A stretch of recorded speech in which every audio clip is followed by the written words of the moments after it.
Oh, please go ahead. Good afternoon, everyone. Welcome to the session on Innovation and Creativity session by Innovation Ambassador, organized by VESIT IIC in association with IQAC. We are thankful to our Vice Principal Madam, Dr. Mrs. Vijay Lakshmi, our Principal Madam, Dr. Mrs. J.M. Nair, and the trustees for giving us this opportunity to conduct the session. Our speaker of the session is Professor David Pittenberg. He is currently working as Professor of Entrepreneurial Innovation at Atlas SkillTech University. Professor David has been teaching world-class innovation, top-tier Indian and multinational corporations, including Reliance Industries, Reliance ADAG, Tata, Aditya Birla Group, Nestle, Abbott, Keros, and WNS Global Services Private Limited since 2016. He also introduces global best practices in the discipline of design thinking and innovation to help companies invent solutions worth 100 or even 1,000 of crores. Previously, he worked as CEO in the Innovation Work Group, a Delhi-based consulting firm. Earlier, he worked as at one of the world leading innovation lab, the Advanced Concept and Technology Group at Pittenberg's Fortune 500 Corporation.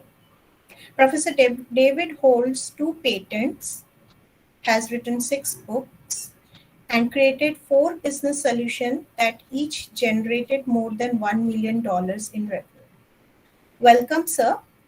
I also would like to welcome Mr. Alok and Mr. Mohit. Now I request Professor David to take over the session. Welcome, sir. Thank you, Indira ma'am. Thank you, Anjali ma'am and Jayashri ma'am. It's a real honor to be here. And I'm so happy that your university, that your engineering college is interested in innovation, and you even have an innovation cell. So very pleased to be with you. We encourage our students at Atlas SkillTech to switch on their webcams so they can be full participants and not just spectators. I'll leave that up to you. You're all, fully functioning adults.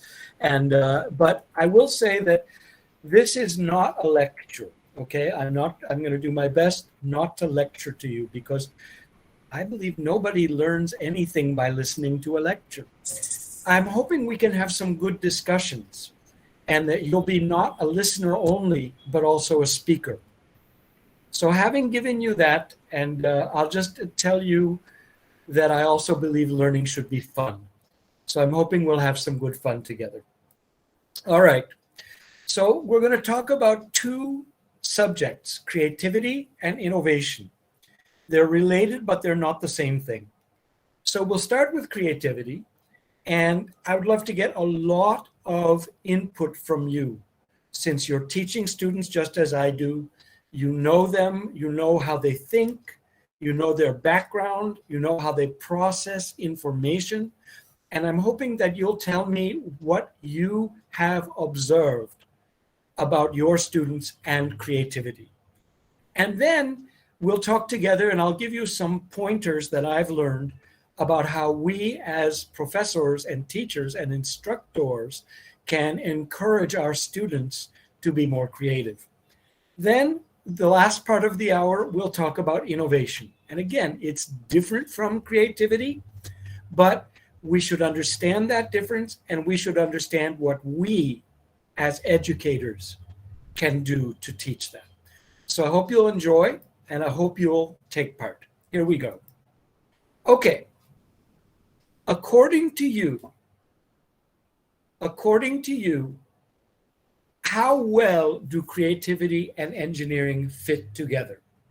Most of you qualified as engineers, so I would love for you to share your opinions. And if I could ask Alok sir, since I cannot see the gallery of participants, if Alok, if you would see who is raising a hand, and you would ask people to share their views, because I can't do that in Google Meet. Is that all right? Alok, sir? David sir is not here. I can tell you. Don't worry. Okay, Alok, there is Mohit, something- can you do it? Yeah. Okay. I'll just check whether I can see and then All I'll right. confirm. So please, VEC teachers and lecturers and professors, according to you, how well do creativity and engineering go together? What have you thought? What have you observed?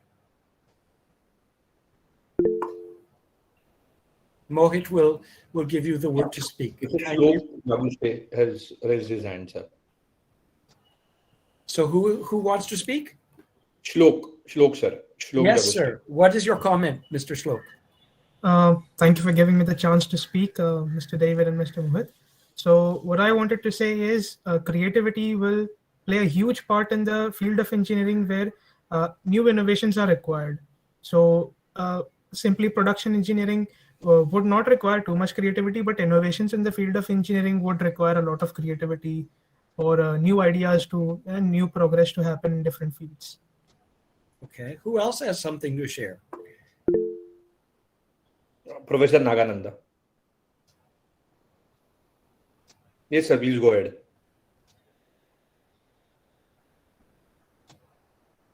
Sir, you are on Sir, mute. you're on mute. Nagananda sir, Yes, you are sorry. on mute. Yes. Good afternoon, sir. The point is that engineering is all about understanding society and trying to make society a better place to live in, and therefore try to identify problems and bring optimum solutions with the available resources. And that's where the creativity comes in to optimize and bring out the best possible solutions. Wow. Great So, answer. There is, thank you. Someone else?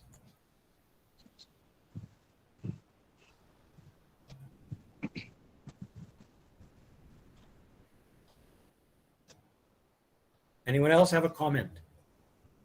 It's much more fun if this is a discussion. I really don't want to lecture, and I'm not going to. We'll all enjoy it and learn more if we discuss. Any other comment? If So, not, I'll... David, I think few of the students are also here, so maybe they can also participate. Oh, lovely. Welcome, students. So nice of you to join us. Any student have a view about creativity and engineering?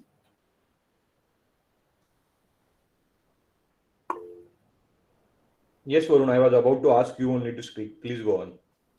Varun Gokhale. Thank you, sir, for giving me the opportunity. What I feel is that creativity plays a major role in engineering pertaining to the current scenario or the current world that we live in. We talk a lot on sustainable development.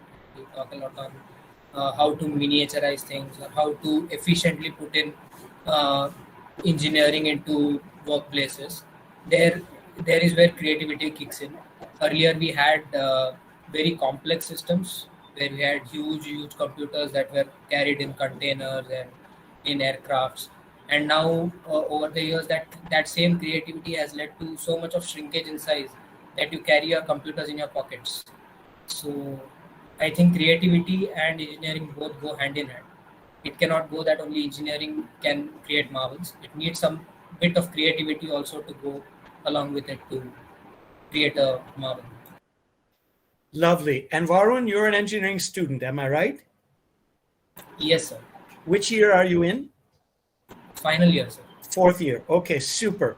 So I'd like to ask you a question, Varun. Which one of your subjects in your engineering college asked you to be creative?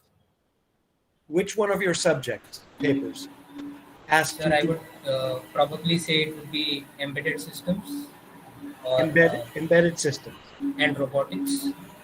And robotics. Super. I'm so glad to hear that.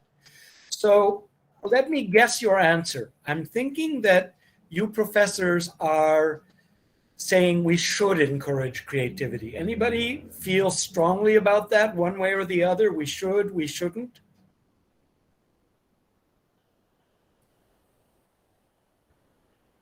We should. Okay, anybody else agree, disagree? We should encourage creativity, sir. Okay, two strong yeses. I could hear it in the tone of voice.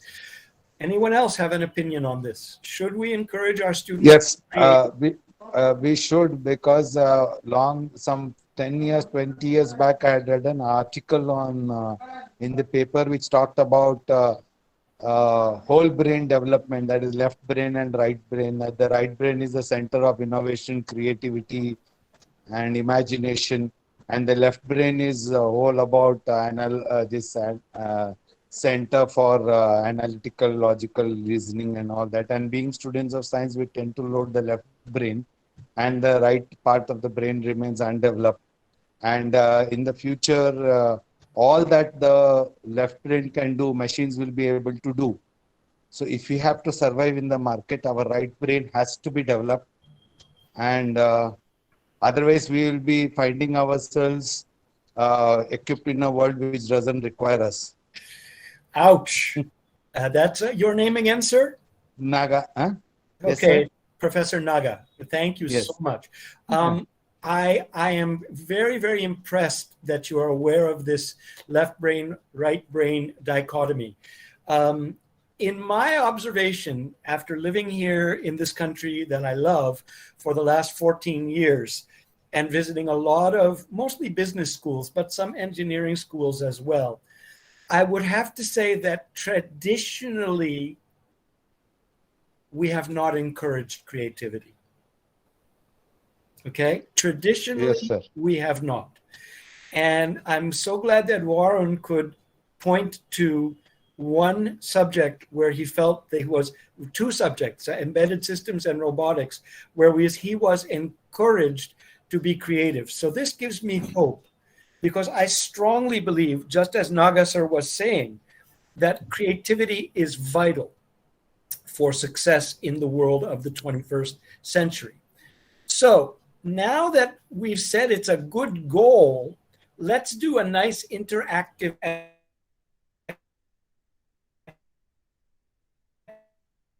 three options. You don't have to do three. You can do one or two or all three.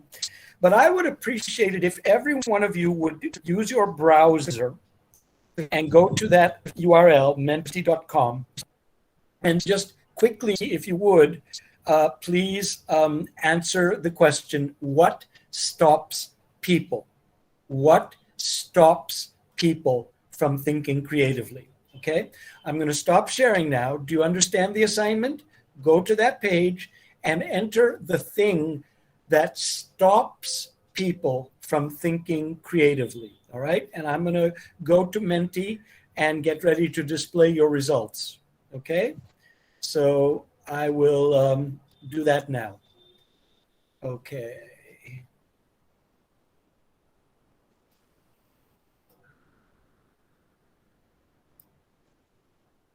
Second code again, 3877 5172. I'm sorry, I thought you had a chance to get it. I'll post it back again. Yeah. Mention the code. Okay, I'll just tell it to you now. 3877. The code is 3877, then 5172. I'll say it again. 3877 5172. Got it? Is it opening, ma'am? Or It maybe is not the opening. code is not found. Not found. Yeah. Code is wrong. Hold on a Code second. not found. No, we should not put a gap in between. Is it so? No, we should not put a gap in between. But still it is not opening. Even All yeah. right, here I'll give you a new code. Yeah. New code. 7978011.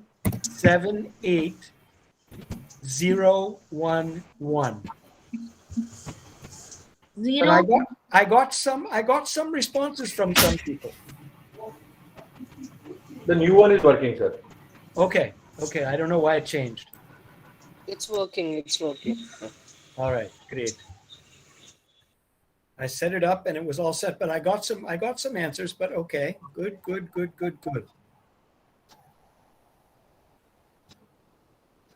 All right, good. These are coming in. I'm going to start sharing and you can see the word cloud build.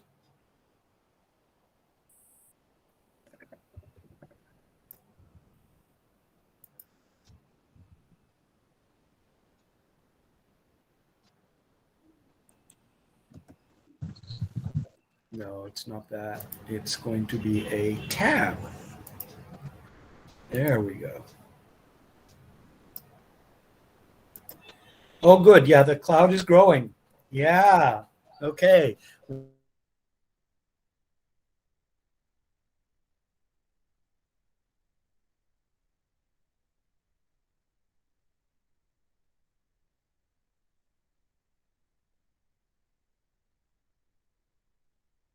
It's not just limited to school. What stops people from thinking creatively?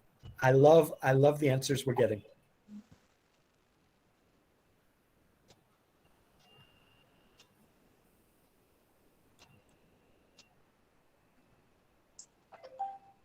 Interesting. Somebody wrote family background. Fascinating answer. I wonder how that connects to creative thinking. Yeah, we see fear of failure, very strong in the middle, lack of confidence, fear, and fear of failure. Yeah. Pressure to deliver results, interesting. Repetitive studying, yep. Risk of failing, there's that strong, afraid of failure, strong message coming through. You think fear has a lot to do with it, isn't it?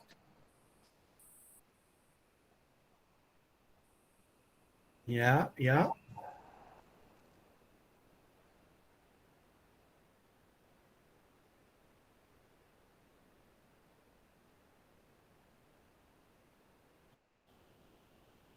What catches your attention about this? What have you observed that surprises you a little bit?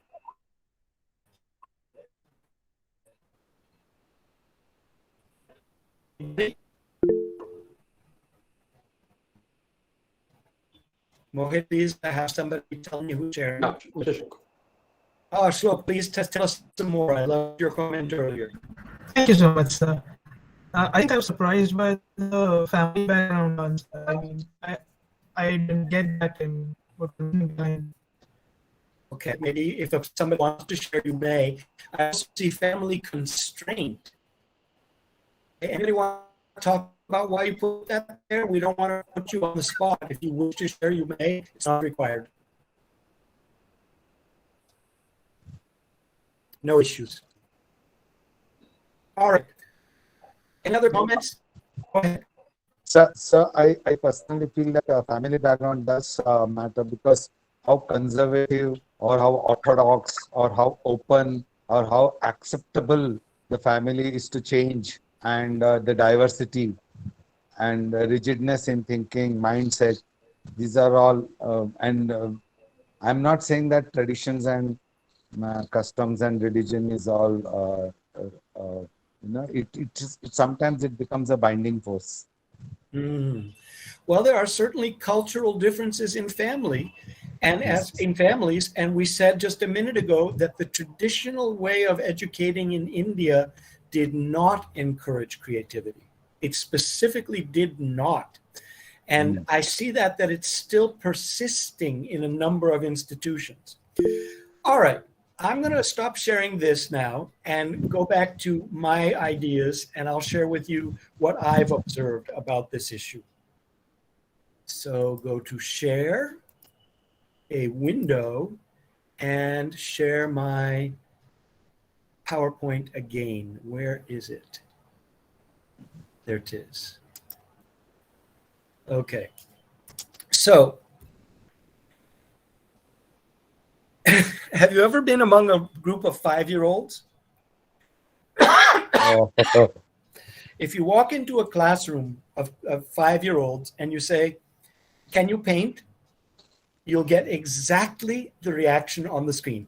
"I can paint. I can paint. I like to paint. I paint with watercolors. I love to paint." Okay.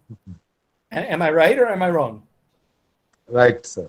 Yeah, every one of those kids will raise a hand. Say, "I can paint, I can paint." Now we walk down the hall to class 4th, and the kids are 9 years old now. And this is some American 9-year-olds. And we walk into their class and we say, "Can you paint?" And you'll get some hesitation. And the kids will start thinking, well, Mrs. Jones comes to school on Thursdays and teaches us art. And yeah, I guess sometimes I have to paint in Mrs. Jones's art class. And yeah, I guess I can paint. Okay, that's pretty much what you'll hear from the 9-year-olds. Now, 4 years later, they're 13, they're in class 8th, all right? And you walk into that room and you say to those 13-year-olds, can you paint? Tell me, what will the reaction be?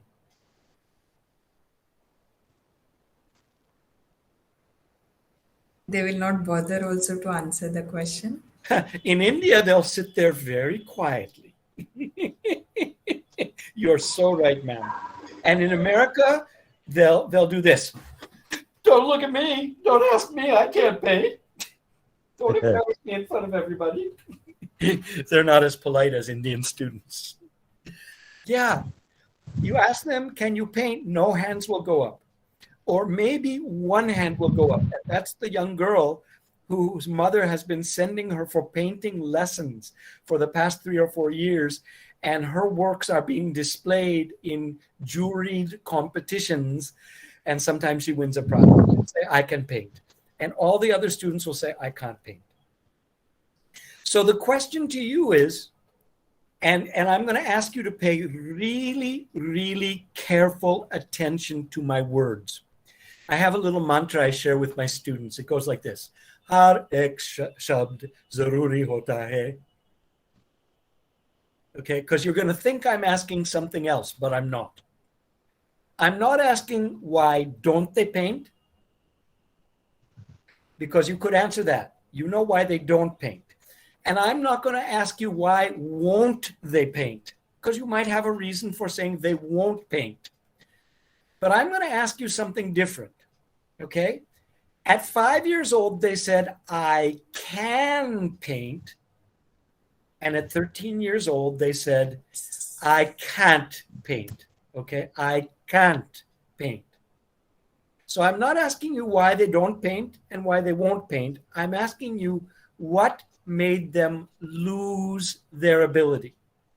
Think about that before you answer. Don't give me a reason they don't paint at 13. Don't give me a reason they won't paint. They don't desire to paint. Tell me how they lost the ability to paint. See if you can give me an answer to that. It's a little more difficult. But har ek shabd zaruri hota hai. Hope you got it. Okay, I think we have some people who want to speak. Who's there? Yeah, Shlok and Himesh, but I think Himesh can go ahead first. Sure. Shlok has spoken a couple of times, I think. Yeah. Yes, Himesh. Sir, obviously most people. Sir, may I? Yeah, please. Obviously, most people, I don't think they lose the ability to paint, but it is just that I feel when they grow up and they start to understand more of the social structure that is around them, then they get that peer pressure, and then they get that, sir, this is I guess a lack of confidence, that you can say that they do not have the confidence in their ability to paint, so that is why they might not put their hands Again, it sounds like you halfway got to the goal. I think you got us onto the target, but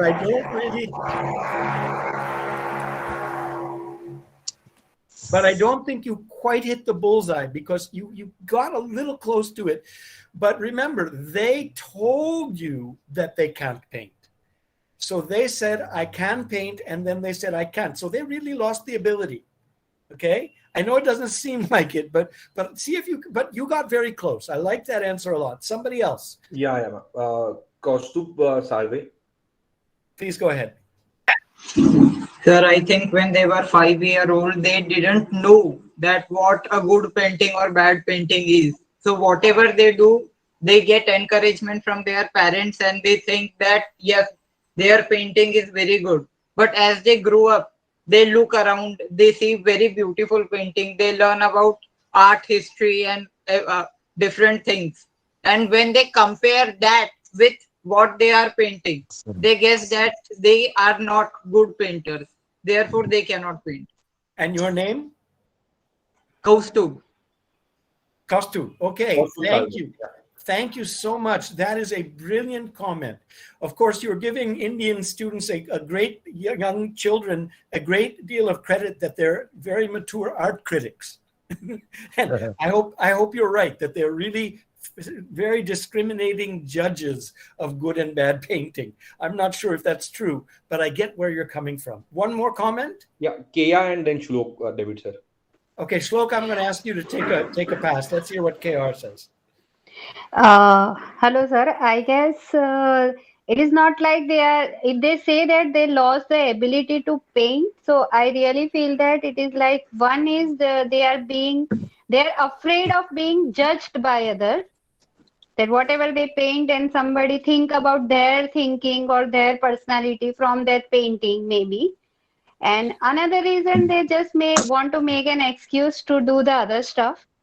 There are other work given to them, so they are just making an excuse that we lost the ability and we are not we are not able to paint. I think a little bit of the first part of that answer was, why won't they paint? That's why I asked you not to answer. They won't paint because they're afraid. But I think you're onto something. All right. Well, let me share with you my understanding of how children lose the ability to paint between ages 5 and 13. They get robbed. People rob them of their ability. And there are 3 villains. The first one is, did you see what Atul painted? They get laughed at by their peers. And the message is, you can't paint. Who's number 2? The number 3 criminal is their peers who rob them of their ability. Who's number 2? Oops. No, beta, I told you to draw a red bird. No, beta, I told you to paint inside the lines. You went over the lines, okay? And what does the kid learn? I can't paint. I can't paint. So the teacher is always criticizing the student, and the student learns, I can't paint. And can you guess who the number 1 villain is? Yep. No, beta. No, Papaji is not blue. Don't paint Papaji blue. And what does the kid learn? I can't paint. So when everyone tells you you can't paint, you conclude, I can't paint. Children listen to what people tell them. And that's how they go from I can paint to I can't paint. Now, I want to warn you about something. You know, there's an artist from US years ago called Andy Warhol, Warhol. And he painted a number of paintings of the beautiful actress Marilyn Monroe. And he would paint her in different colors. How much would you have to pay for an Andy Warhol painting of Marilyn Monroe where she's blue? The answer? About $4 million US, which is about 33 crores of rupees. So 33 crores of rupees for a painting by Warhol of Marilyn Monroe is in blue. And we're telling little Priyanka, don't paint Papaji blue? There's something a little bit wrong here. And I hope that you as parents and students, when you grow up, get older and have your own kids, I hope you will not steal their creativity from them by telling them you can't paint. So our job as instructors is to undo that.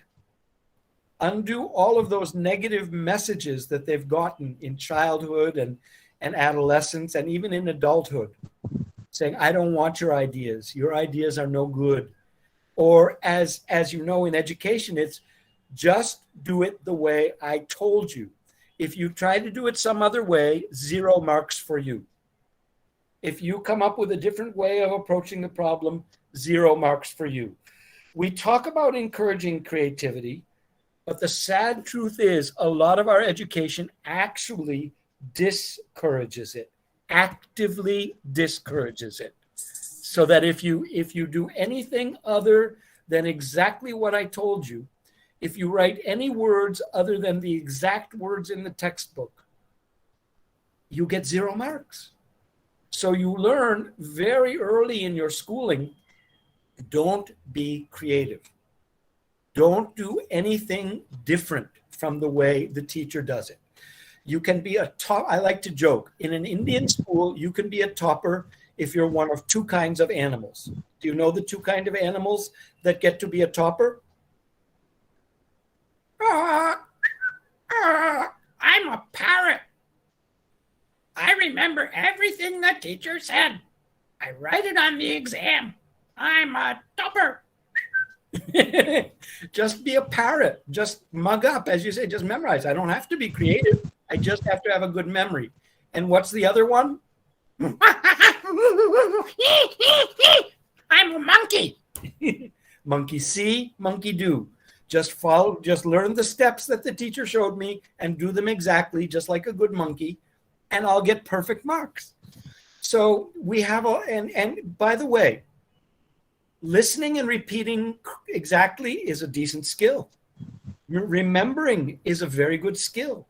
And following directions is a super skill.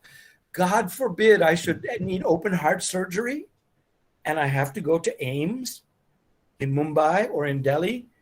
If I ever have that, I want that surgeon to follow the surgery start to finish until she does the last stitch exactly the way they showed her in medical school. Please do not get creative on my aorta. Thank you very much. Okay, so I'm not against following directions and I'm not against memorizing. It's just that if that's all we do, then we'll never have creative students and we'll never have creative adults. So what I try to bring into education in my own university and others where I go, and when I've done faculty development programs, I try to help people learn how to do a better job of encouraging creativity. The first thing is, do not tell the kid that what he's doing is wrong. Okay, or if you do it extremely supportively and gently. You know, I carry with me when I teach face-to-face, I carry in my pocket a bunch of toffees. And whenever a student gives an answer, I throw the toffee to the student. What about wrong answers? What about wrong answers? If the student gives a wrong answer, I throw a toffee and I said, thank you for that wrong answer. That was a brilliant wrong answer. It shows that you are already remembering this other thing, or you have a great answer to a different question. So I encourage students who give wrong answers, because sometimes a wrong answer can lead you to a brand new insight. So the first thing is, don't frighten the students. Make it safe to give wrong answers. All right? Number 2, show them how other people applied creativity. Stories inspire us. Stories are memorable. 5 years from now, they're going to remember very little of what you told them in the classroom. Very little. You also remember very little of what your teachers taught you in the classroom. Because as I keep saying, nobody learns anything by listening to a lecture. But we remember stories. So if you want to make your students more creative and encourage them, give them great examples. Then prompt them to think in new ways. And as I switch to the second part of this program, we'll talk about that specifically. But ask them to think about things in new ways instead of saying, look, young men and young ladies, I know the right way. Can I share one little story about a gentleman I think you've probably heard of? His name was Dhirubhai Ambani. You've all heard of him, of course. Dhirubhai Ambani was creative, okay? But he was not well educated. He didn't know engineering.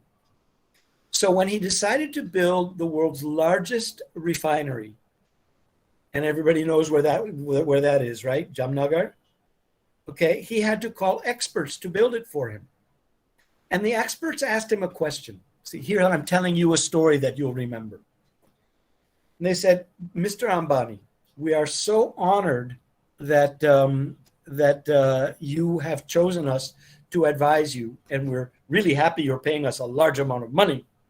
So we're going to help you build your refinery. And we have one question for you, sir. Would you like us to build you a sweet crude refinery or a sour crude refinery? Many of you would know sweet crude is low acid content crude oil, and sour crude is high acid content. And they explained to Mr. Ambani, said there are two different technologies. You have to choose because, and here are the criteria. If you choose a sweet oil refinery, we will be able to build it for you very inexpensively. Your capital expense, your initial expense will be lower because it's a simpler chemical process to crack sweet crude petroleum into petroleum chemicals, petrochemicals. However, when you run your refinery, you will have to pay more for the sweet crude. It's more expensive. So your setup costs will be lower, but your operating costs will be higher. On the other hand, if we build for you a sour crude refinery, you will spend more at the beginning because we have to have several chemical processes to crack this petroleum. But you can get sour crude relatively cheaply. You'll be able to have lower operating costs. So, Mr. Ambani, which one would you like us to build for you? Now, Ambani's creativity is shown by his answer. Does anybody know what he said? I won't ask what you would have said because time is less. But does anybody know what he said? Okay. This is the exact opposite of how engineering is usually taught. See, the experts, the professors had lectured to Mr. Ambani saying, you have to choose this or that. But Ambani was creative. Not educated, but creative. And he answered by asking a stupid question. He said, why do I have to choose? See, he didn't listen to his engineering professors who said, sir, you have to choose sweet or sour, two different technologies. He said, why do I have to choose? And that caused them to think again and study petroleum engineering even though they were the experts.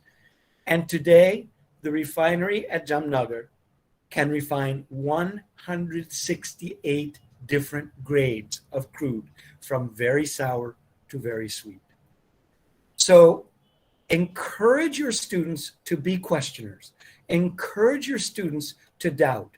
Encourage your students to think of new ways, even if those ways don't lead to the results. Welcome the stupid question, because it may be the key to a creative solution. Okay? So these are some tips. They're not very detailed. Well, storytelling is detailed, but hopefully they'll make you better at encouraging your students to be creative. Any comments or questions before we move on to innovation? I want this to be interactive.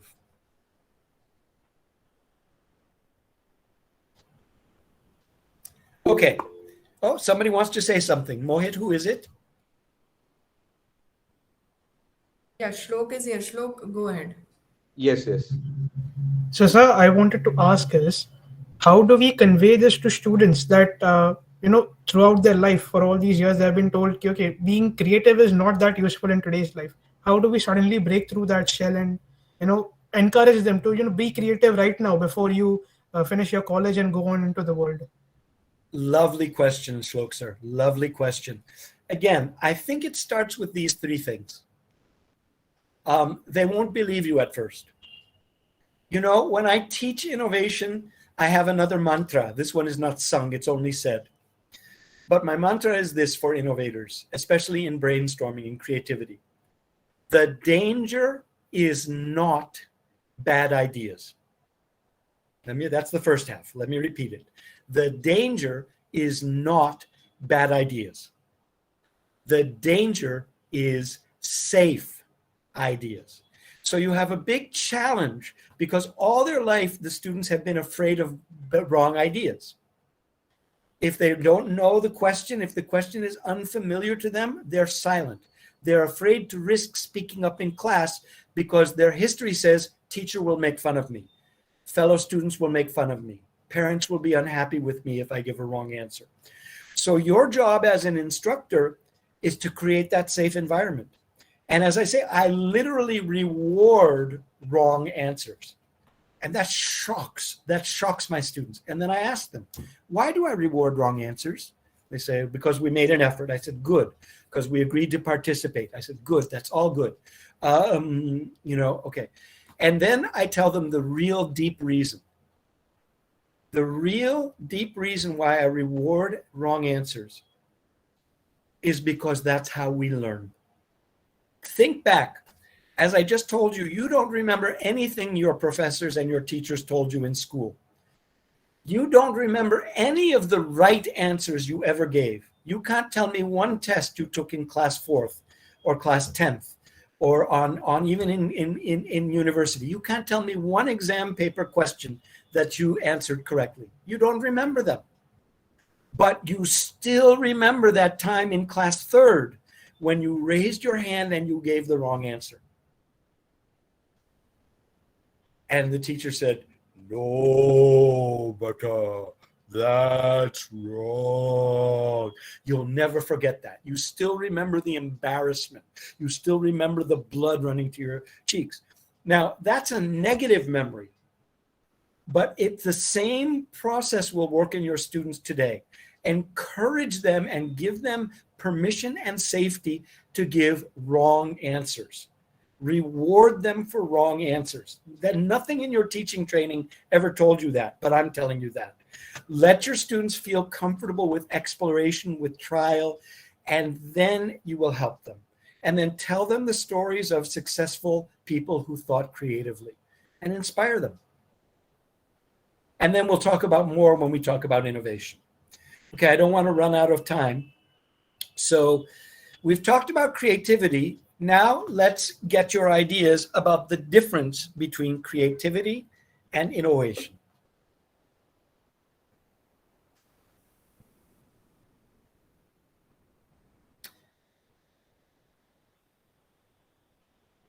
According to you, what's the difference between creativity and innovation? Somebody wants to speak. I heard the bell. Somebody's raised a hand. Who is it? Shlok, sir. Oh, please go ahead, Shlok. You're my star pupil today. You're making it more exciting by participating. Please go ahead. Thank you, sir. So I think, sir, creativity and innovation differ in the action of the person. Creativity is what you think about a new idea, and innovation is when you execute on that new idea. Maybe you try to bring it into fruition. Maybe you succeed or you don't succeed. Even if you still try, you may learn something about something different.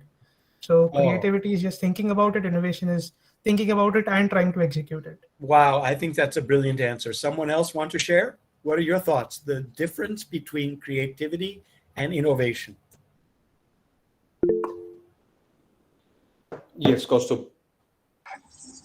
Sir, I think creativity is taking 0 to 1 and innovation is taking that 1 to infinity. Oh, what a great answer. Yeah, it sounds like you must have read that book, 0 to 1. Is that right, Kaustubh? Yes, sir.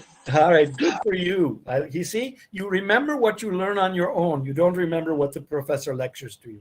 Next, anybody else want to share? Creativity is just an idea. Innovation is the implementation of it. Yes, very, very good. Very good. Okay, super. All right, let me share with you, because I've written a book on innovation and I've been teaching companies like Reliance and these other companies innovation for, now it's going on 16 years. Before I even shifted here, I started coming and doing that training. So here is my definition of innovation. You may find it useful. I don't require it, but I think it's useful. Creativity, by the way, is thinking in new ways. Get that? Creativity is thinking in new ways. Okay? Thinking in new ways. Innovation is this.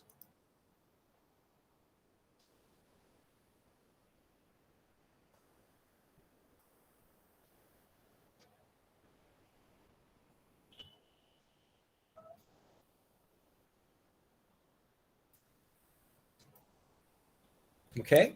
This is innovation. And you correctly noticed the difference between thought and implementation. Creativity doesn't have to be an idea. It just might be a new approach, a new analysis, a new insight. A lot of that is creativity, as well as thinking of a new musical composition, a new artwork, graphic artwork or sculpture, a new product. You know, any of those things can be creativity. But it becomes innovation when it creates value. And I was so glad to hear you talk about innovation as a way of making the world better. If I remember correctly, that was Shlok who shared that. So brilliant. That is what we're doing here. And that should make us feel very good about innovation. This is a way of thinking of innovation that's very democratic, because if I asked you to create new elements, do we have any Nobel Prize winning nuclear physicists among us today? I didn't think so. Of course not. So if you need to create element number 123 on the periodic table, you need to be some super physicist, right? Nuclear physicist. We don't need that. We can work with what already exists. And the only thing we have to do that's new is make new combinations. That's accessible for your students. That's acceptable for accessible for 8-year-old children. That's accessible for everyone. You don't have to invent new elements. You just have to look for new combinations. And the reason we do it is not for entertainment. You can do it for any reason you wish, but we want to create value by making people's lives better. If we make their lives better, then they will reward us with the things we want in life: recognition, fame, fortune, success. But we have to earn those things by making other people's lives better. So you may want to use my definition. You're free to ignore it if you'd rather. But this is a very democratic and practical way of looking at innovation that I think your students would benefit from. I don't think we need to discuss this. We have about 11 minutes left. I think it's pretty obvious. If we could have more innovation, we'd have a bigger economy. We'd have higher living standards. We'd be able to solve and face and overcome more of our national challenges here in India. I often say that we should be number one in the world. India, in my opinion, has the best human resources pool in the world. But to me, it's a terrible waste and a terrible shame that we don't do a good job of equipping and using or exploiting our human talent. If we would just help everyone to be more innovative and more inventive and more creative, we could get so much. Part of the reason is, culturally, we're told from a child, don't do anything different. Stick with the safe idea. Go get this engineering degree. Go get a job in a good company, rather than go be an entrepreneur and change the world. Another reason is we're not as curious about what would generate value for customers. We're not taught to think of the customer first. And we face another hurdle, is that although we have a huge domestic market, and you could spend 5 lifetimes trying to get to know the customers of 135 crores of Indians, there's a lot more money outside our country. And so the Koreans, they train and graduate 1 lakh of design students every year. 1 lakh of design graduates. In our country of India, not so much. We have NID, NIFD, we have, our school, Atlas, we have a few others. But there's not a cultural bias toward developing students who will become the designers of future solutions. And we don't research the markets in other countries. The Koreans know what Americans want. They know what Germans want, British people want, Canadian people, Spaniards, Italians. So they try to design products for export because they're a tiny country compared to India. We don't think that way. So I'm hoping that more of us will get a sense that we need to understand what is value for customers all over the world. because I think we can invent it. That's not been our track record so far. We've invented brilliant solutions for India, but very few that have gone all over the world. So if we can do that, we can become rich, prosperous, and have a better lifestyle if we can learn to do more innovation. But how is it that we're going to teach it? And I think this was Shlok's question. Okay? Again, when you get a response from a student that's not traditional, don't shoot it down. Don't kill it off. Don't get angry. Support the student. Praise the student for thinking in a non-traditional way, even if the answer is wrong. As I said, I reward wrong answers to make it safe, to say, no, don't be afraid. Can I share a little bit more about that innovative environment? I knew the fellow who was running the Philips Innovation Lab in Bengaluru. And he said, David, when we recruit these graduates from top engineering schools, we put them through training. And he said, one of the rules we teach them is, young people, you must never call your boss sir, and you must never call your boss ma'am. And they're like, what? What? All of our life, we've been told to call our seniors sir and ma'am. No, here in Philips, you may not do that. And he said, why? I asked them why. And they think about it for a while, and then one of them usually gets the right answer. Because you can't disagree with sir. But with Aryaman or Manoj or Shrishti, ma'am, you can disagree with her. And so here's that need to accept innovative responses. Don't feel challenged by them. Don't feel threatened by them. If you want to encourage students to be creative, come down to their level and give them the comfort with expressing their views. Secondly, what kind of tasks can you give them that will actually require them not just to mug up and not just to be a monkey and follow your problem-solving steps, but to actually create something new? And then finally, give them a framework and system that they can use to innovate. So here, that first point, when you get a wrong answer now, the tendency is to say, no, that's wrong, and move on. See if you can change that. What I typically do is I say, okay, thank you for that answer. Does anyone else have an answer? Do you agree? Do you disagree? Who else? And hear different answers, right and wrong, and then see if the students can figure out between themselves, okay, which side? We had 3 people say this and 6 people say that. Which one do you all think is the right one? Let them reason it out. Let them use their analytical and reasoning capabilities to think for themselves. Don't just spoon feed them the answers. Secondly, what are some examples of tasks that require students to be innovative instead of just mugging up or solving a problem the way they have been done in the past? I'll give you a few examples.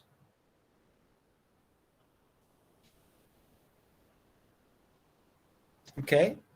You can even, if you want to, you could say, look, we're doing a course in mobile app development.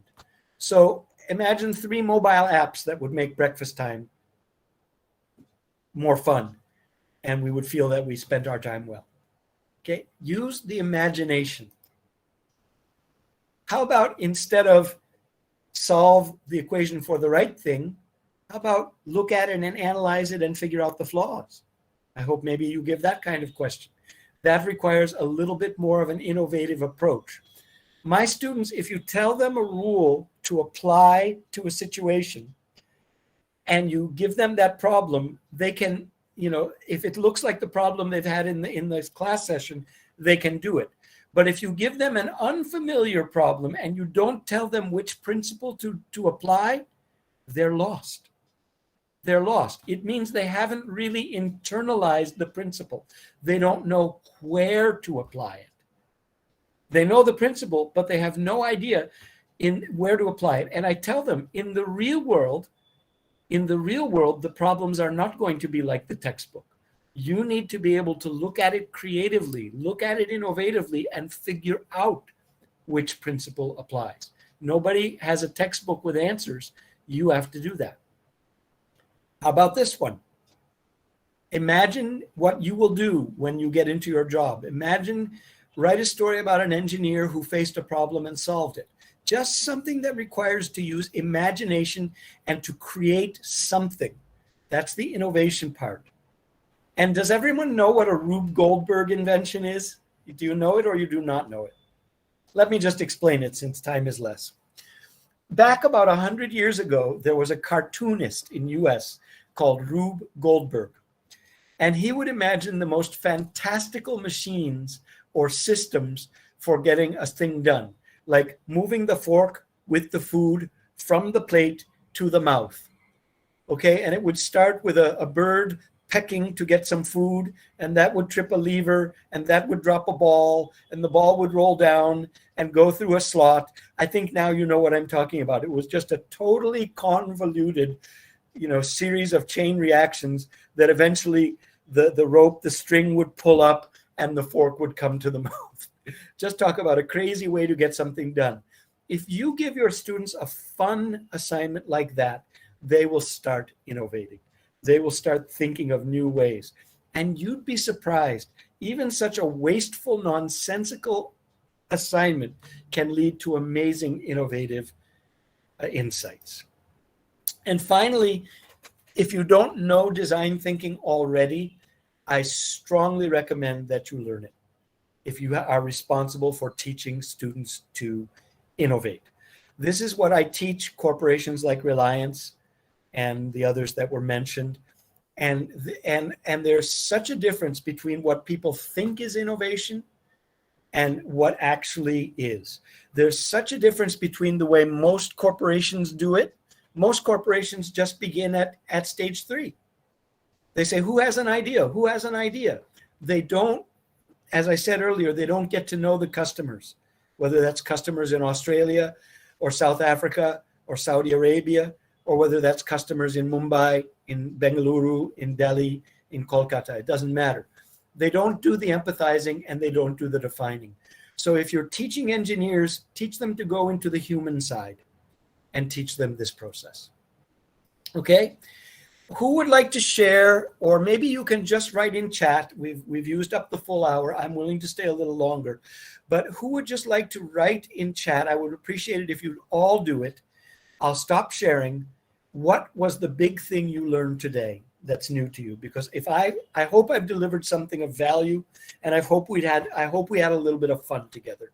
But to make me know that I've given you something of value, would you kindly post in the chat what was your big learning from today, the thing you most want to remember from our short session? And please feel free to write to me, email me. If you have any doubts, I want so much to encourage you and help you to be the best professors so that we can develop the next generation of India's leaders together. Okay, I'm done. I want to see now what you're typing in chat. The big learning that you got today. There is a chat here. Yeah, here it is. And there's my timer saying I've used it out. Yes.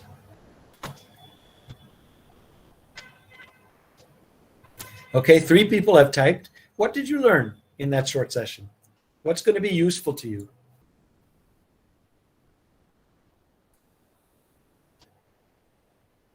Lovely. Lovely. Thank you, Shlok sir.